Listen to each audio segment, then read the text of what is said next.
Friends, how are you? Today we are going to start fourth unit from your Flamingo book and the title is The Rat Trap.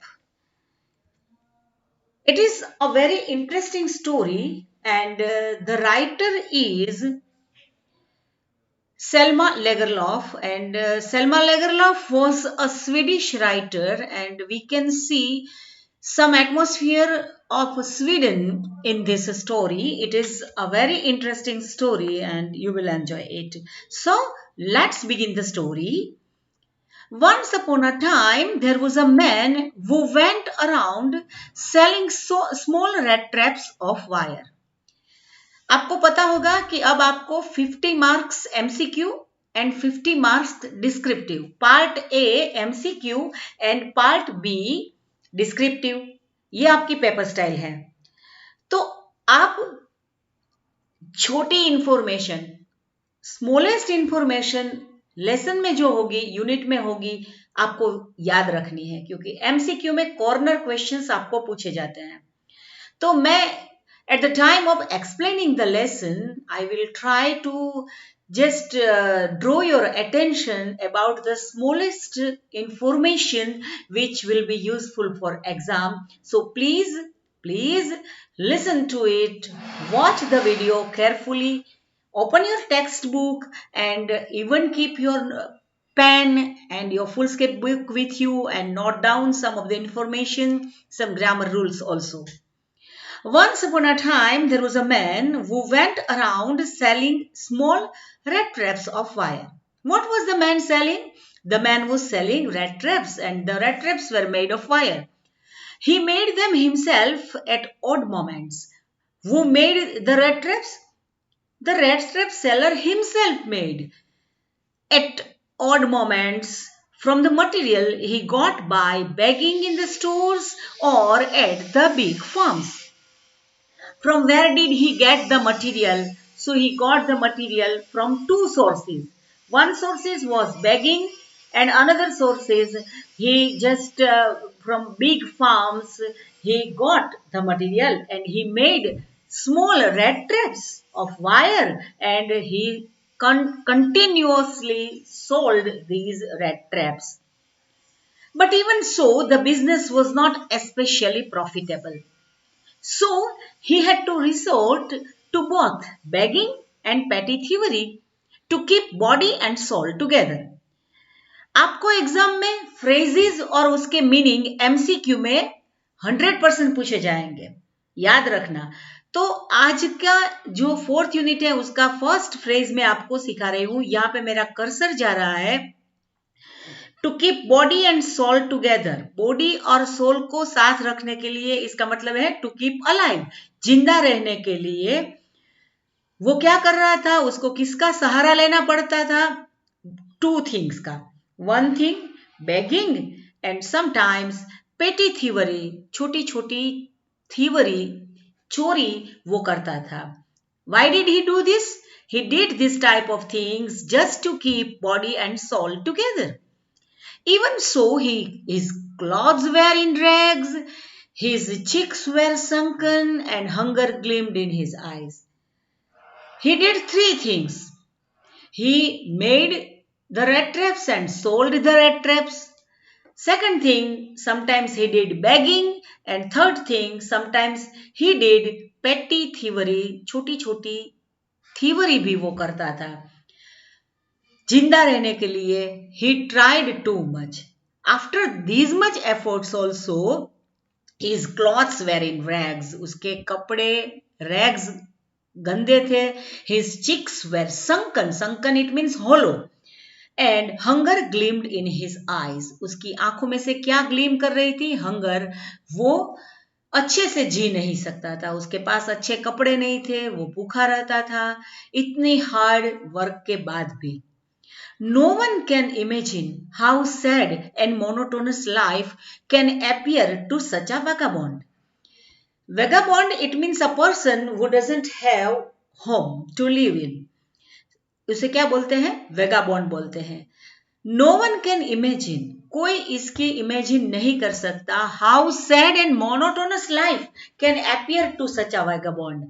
इनके जैसे vagabond की life कितनी monotonous होगी, कितनी sad होगी। वो plods along the road left to his own meditation. Plod का मतलब होता है walk continuously. So this man walked continuously on the road and he did nothing except doing this thing, and that's why his life was so sad and so monotonous. But one day this man had fallen into a line of thought. Fallen into line of thought इसका मतलब है he started thinking about something. ये phrase दूसरा वाला आपको याद रखना है।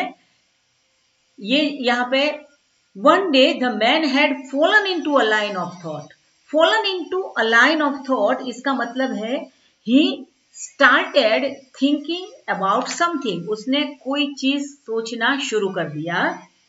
विच really seem to him entertaining. ये बात इतनी अच्छी थी, उसको ये सोच, जो विचार, जो थॉट उसको आया, वह थॉट उसके लिए एंटरटेनिंग था। He made naturally been thinking of his rat traps when suddenly he was struck by the idea. Naturally he was a rat trap seller, तो उसको rat traps का ही थॉट आएगा, क्योंकि हम जो बिजनेस करते हैं उसका ही थॉट्स हमें आता है।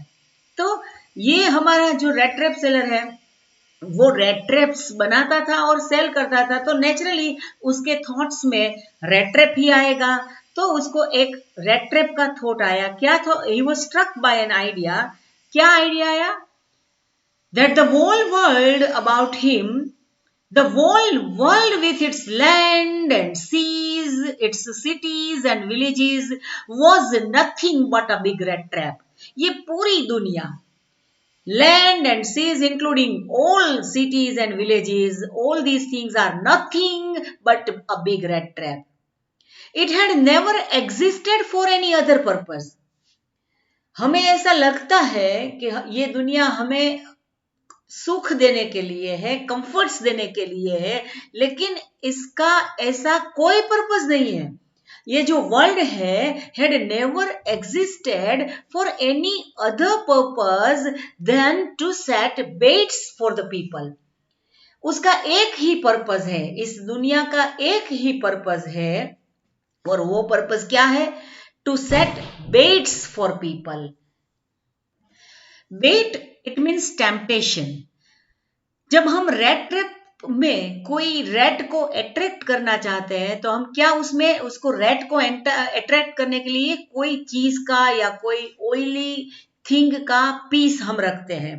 इसकी सुगंध से वो रेट अट्रैक्ट होता है, और once the rat touches the bait, और वो जो चीज ग्रीसी चीज हमने रखी है वो उसको जब वो टच करता है, the door of the rat trap is closed end the rate is caught into the rat trap.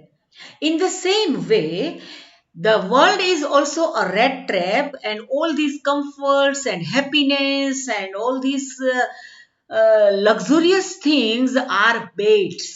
The God has set these baits to attract the people. When once the people touch the bait of comfort, the bait of luxury, the bait of happiness, the bait of big car, and the door of the rat trap is closed and the person is caught into the rat trap. ऐसा विचार उस rate trap seller को आया कि ये पूरी दुनिया एक रेट ट्रैप है, और ये जो लाइफ की लग्जरी है, कंफर्ट्स है, रिचेस है, जॉयज है, शेल्टर है, फूड है, ये सब चीज the god has set exactly a bit. तो exactly as the rat trap offered cheese and pork, जैसे कि रेट ट्रैप रेट को अट्रैक्ट करने के लिए चीज या पॉर्क को रखते हैं। पॉर्क यानी क्या होता है? पॉर्क का मतलब meat of pig. Pig meat को रखते हैं या चीज को रखते हैं, रेट को अट्रैक्ट करने लगते हैं। इसी तरह गॉड ने भी हमें अट्रैक्ट करने के लिए all these luxurious things, shelter, riches, joys, ये सब रखा है. As soon as anyone let himself be tempted to touch the bed, जब भी, जैसे ही कोई भी टेम्प्ट हो जाता है उसके और अट्रैक्ट हो जाता है और touch all this luxurious, it closed in on him. ये रेड ट्रैप है, वो क्लोज हो जाता है. And then everything came into an end, और इसके साथ हर एक चीज का एंड हो जाता है. ऐसा सोच, ऐसा विचार उसको आया. The world had of course never been very kind to him.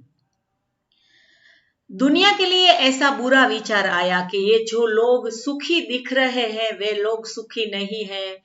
Actually they are caught in a trap, trap of happiness, trap of shelter, trap of food. मैं भूखा हूं, मैं गरीब हूं क्योंकि मैंने उसको टच नहीं किया. ये सब लोग तो स्लेव्स हैं. They all are trap, they all are in the trap. Why did he think like that? Because the world had never been kind to him. ये दुनिया उसके साथ कभी अच्छी नहीं रही. The world had never been kind to him. आपको transformation 3 marks का एग्जाम में पूछा जाएगा. नेक्स्ट लेक्चर में मैं आपको आपका पेपर स्टाइल एक्सप्लेन करने वाली हूं, तो तब मैं आपको सब कुछ एक्सप्लेन करूंगी कि कैसे आपको पूछा जाएगा. The world had of course never been very kind to him, so it gave him unwanted joy to think ill of in this way. To think ill of, it means किसी के बारे में बुरा सोचना. तो दुनिया के बारे में बुरा सोचने में उसको बड़ा ही आनंद मिलता था. क्यों आनंद मिलता था? क्योंकि दुनिया ने उसके साथ कुछ अच्छा नहीं किया था. The world had of course never been very kind to him. So it gave him unwanted joy to think ill of it, and in this way it became a cherished pastime of his during many dreary ploddings. To think of the people he knew who had let themselves be caught into dangerous snare, and of others who were still circling around. दुनिया के बारे में ऐसा बुरा सोचना वो उसका सबसे फेवरेट चेरिस्ड पास टाइम होता था. During his dreary, dreary it means dull, lifeless. आपको सिनोनिम्स भी पूछे जाएंगे एग्जाम में, ओके? क्योंकि अब एमसीक्यू आ गया, तो एमसीक्यू में कुछ भी पूछ सकते हैं, कॉर्नर क्वेश्चंस भी पूछा जाएगा, तो ये बराबर आपको याद रखना है. तो during many dreary ploddings, to think of people he knew who had let themselves be caught in dangerous snare. वो उस लोगों के बारे में सोच रहा था और एंजॉय कर रहा था जो लोगों ने अपने आप को ये डेंजरस स्नेयर, ये डेंजरस ट्रैप है, एक जाल है, उसमें अपने आप को बंद कर लिया है. एंड सम अदर्स वो were still circling around the bed. And कुछ ऐसे लोग भी थे, वे लोग बेड के आसपास अभी भी राउंड लगा रहे हैं, और one day they will also enter the trap. One dark evening, as he was trudging along the road, he caught sight of a little grey cottage by the roadside, and he knocked on the door to ask shelter for the night. Once what happened that it was a dark evening and he was trudging along the road. He was walking along the road and he was continuously tiring. He was walking on the road and he caught a sight of a little grey cottage.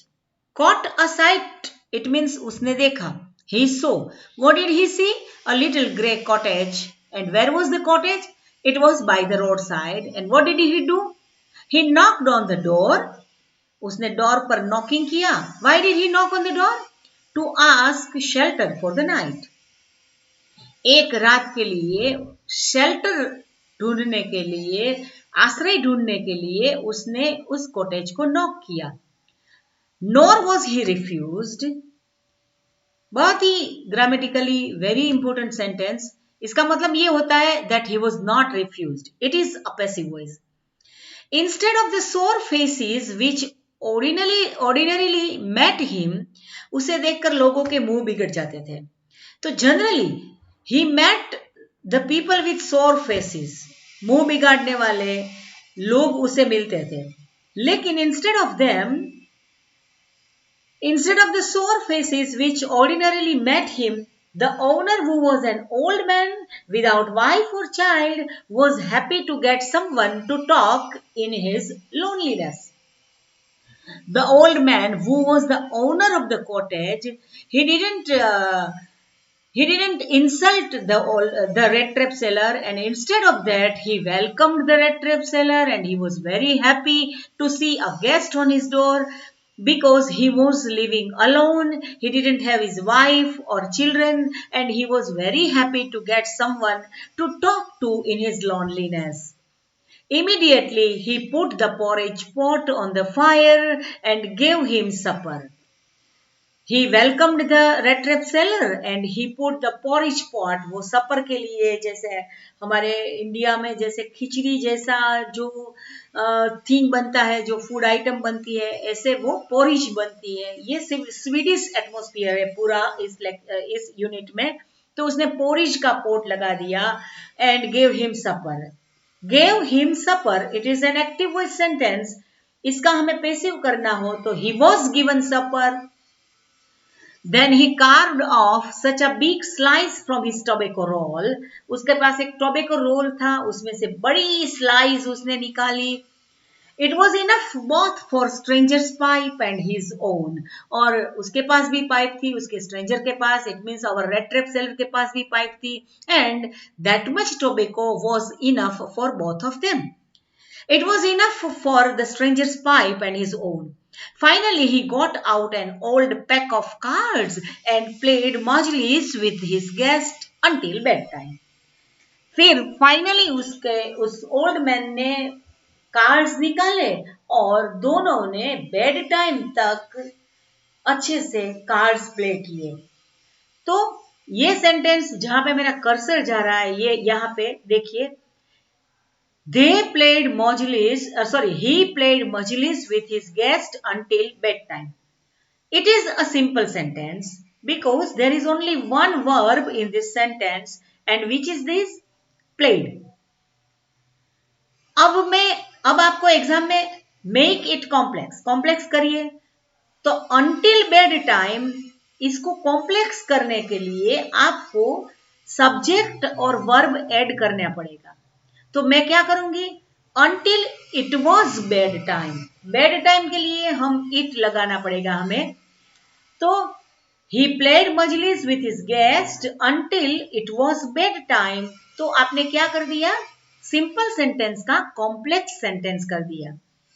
The old man was just as generous with his confidences as with his porridge and tobacco.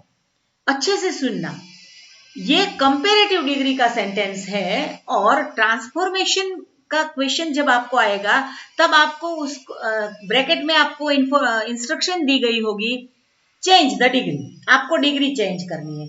पहले हम इस sentence को समझ लेते हैं. The old man was as generous. Generous का मतलब आपको पता ही होगा, उदार. With his confidences, as with his porridge and tobacco. We know that he was generous in two things. He gave porridge for supper and tobacco also, and he was very generous in giving food and tobacco. In the same way, the man was also generous with his confidences. उसके पास जो confidential बात थी, confidential matter थी, उसको share करने के लिए भी वो जनरस था. इसका मतलब ये हुआ कि the old man didn't hide anything from our rat trap seller. उसने कुछ नहीं छुपाया, सब कुछ अपनी इकोनॉमिकल सिचुएशन के बारे में और सब कुछ बता दिया. पहले हम इस सेंटेंस का डिग्री चेंज कर लेते हैं. फिर से हम सेंटेंस पढ़ेंगे. यहाँ पे मेरा कर्सर जा रहा है. The old man was just as generous with his confidences as with his porridge and tobacco. तो the old man was not more generous with his confidences and tobacco. Sorry, the old man was not more generous with his porridge and tobacco than with his confidences. The given sentence, जो sentence आपको दिया गया है, उसमें comparison two things का हुआ है. कौन सी टू थिंग्स? His confidences, पहली थिंग, और दूसरी his porridge and tobacco. जब हम ट्रांसफर करेंगे सेंटेंस को तो हम क्या करेंगे, porridge और tobacco का कंपैरिजन हम करेंगे कॉन्फिडेंसेस के साथ. तो the old man was not more generous with his porridge and tobacco than his confidences. The guest was informed at once that in his days of prosperity, his host had been a crofter at Romsco Iron Works and had worked on the land. Crofter इसका मतलब ये होता है a man who worked in a small field. इसको क्या बोलते हैं, crofter. तो उसने अपनी कॉन्फिडेंशियल बात बता दी. क्या बता दी? पहली बात कि in his days of prosperity, जब वो प्रोस्पेरियस लाइफ जी रहा था, when he was rich man, his host, it means the old man himself, had been a crofter at Ramsjo iron works. He was a crofter in Ramsjo iron work में वो बहुत ही अच्छा काम कर रहा था. He was a small farmer and he worked in small fields and he worked on the land. और रोम्स्को आयरन वर्क्स के फील्ड में काम कर रहा था. Now that he was no longer able to do any labor, लेकिन अब जब वो बूढ़ा हो गया है, ओल्ड हो गया है, he was no longer able to do day labor, वो लेबर नहीं कर सकता था. It was his cow which supported him. ये इंफॉर्मेशन एमसीक्यू के लिए बहुत ही इंपॉर्टेंट है. वो ओल्ड हो गया तो who supported him? His cow supported him. Yes, that bossy, ये bossy वर्ड काव के लिए यूज किया गया है क्योंकि वो एटीट्यूड वाली काव है. Sorry. That bossy was extraordinary. She could give milk for the creamery every day. Creamery, it means ये जो घी और बटर की फैक्ट्री होती है, डेयरी होती है, इसके लिए every day she could give milk. ये दूसरा उसकी कॉन्फिडेंशियल बात बता दी. Last month, he had received all of 30 kroner in the payment. And last month, उसने 30 kroner rupees earn किया with the help of his cow. ये दूसरी confidential बात the old man who was the host of Red Trap Cellar उसने बता दी. He was very generous to give food and tobacco and also to tell him confidential things of his life also. Friends, with this, today we end our today's lecture. In next lecture, we will continue this lesson and thank you very much. Goodbye. See you soon.